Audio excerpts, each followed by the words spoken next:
उसने अपने धान के खेत की आधी जुताई लगभग पूरी कर ली थी।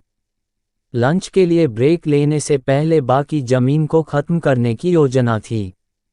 लेकिन जैसे ही वह आगे बढ़ा, मशीन फंस गई और कई कोशिशों के बावजूद हिलने से इनकार कर दिया। जिसे उन्होंने शुरू में एक बड़ी चट्टान के रूप में सोचा था, वह 140 सेंटीमीटर ऊंची और 120 चौड़ी भगवान गणेश की मूर्ति थी, जिसकी खुदाई में 4 दिन और 300 पुरुषों का समय लगा था। एंसाइट से बनी यह 700 साल पुरानी बिना सिर वाली और बिना बांह की मूर्ति दुनिया की सबसे बड़ी मूर्तियों में से एक है।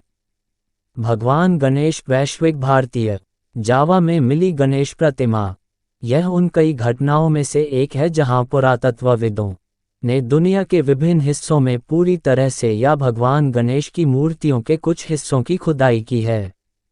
सुदूर पूर्वी जापान से लेकर मध्य अमेरिका और दक्षिण पूर्व एशियाई द्वीप देशों से लेकर अफगानिस्तान तक हाथी देवता के निशान का पता लगभग 2500 वर्षों से लगाया जा सकता है।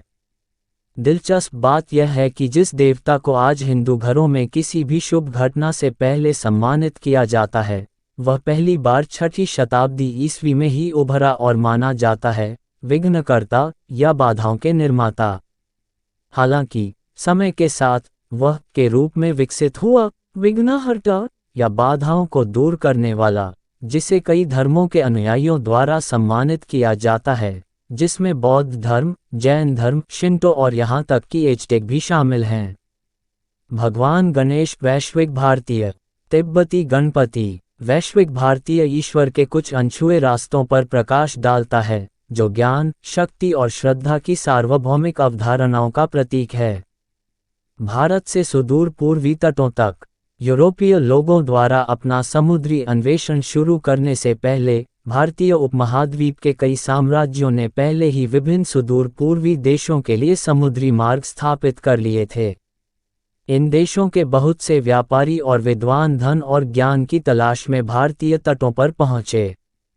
ऐसा ही एक व्यक्ति, जो 8वीं शताब्दी ईस्वी में कलिंग साम्राज्य वर्तमान ओडिशा में आया था, कोकाई नाम का एक जापानी विद्वान था, जो तांत्रिक बौद्ध धर्म के रहस्यों को जानने का इच्छुक था।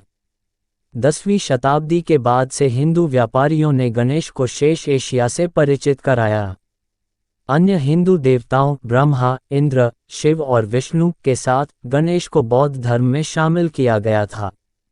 बौद्ध धर्म के गणेश उस भगवान से काफ़ी भिन्न है जिनसे हिंदू परिचित हैं।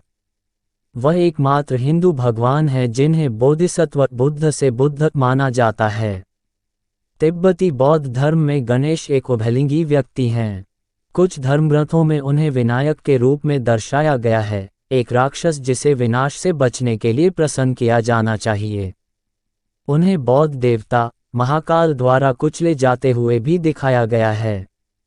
दूसरे रूप में वह बाधाओं के विनाशक नृत्य गणपति, नृत्य करने वाले देवता हैं जिन्होंने नेपाल के माध्यम से तिब्बत में अपना रास्ता बनाया। एक लाल, कई अंगों वाले और भयानक हथियारों से लैस देवता के रूप में वह बौद्ध देवता अवलोकितेश्वर का एक अवतार हैं। आरंभिक बौद्ध गणेश को अपने साथ जापान ले गए, जहां वे कांगेटेन नामक एक छोटे देवता बन गए। जापान में उनके उपासकों द्वारा प्रचलित कई अनुष्ठान और मान्यताएं भारतीय गणपति पंथ से मेल खाती हैं। जापान में कई प्रमुख मंदिर गणेश को समर्पित हैं, जहां व्यवसाय अपने उद्यमों में सफलता के लिए उनसे प्रार्थना करते हैं, वहीं युवा प्रेमी उनसे फलदायी प्रेमालाप के लिए प्रार्थना करते हैं। भगवान गणेश वैश्विक भारतीय जापानी भगवान कांगेटेन कलिंग में अपने प्रवास के दौरान कोकाई ने प्रसिद्ध गांधार बौद्ध विद्वान प्रांजा से मुलाकात की, जिन्होंने उन्हें विभिन्न हिंदू देवताओं से मिलवाया, जिनमें से कुछ बाद में जापान में शिंगोन बौद्ध धर्म का हिस्सा बन गए, जबकि इनमें से अधिकांश देवता समय के साथ गायब हो गए। केवल एक ही सदियों से जीवित है और अभी भी पूरे जापान में 250 से अधिक मंदिरों में पूजा की जाती है। कांगेटेन नामित इस देवता को एक हाथी के सिर के रूप में चित्रित किया गया है और अन्यथा स्थानीय लोगों के बीच भगवान गणबाची या विनायक दस के रूप में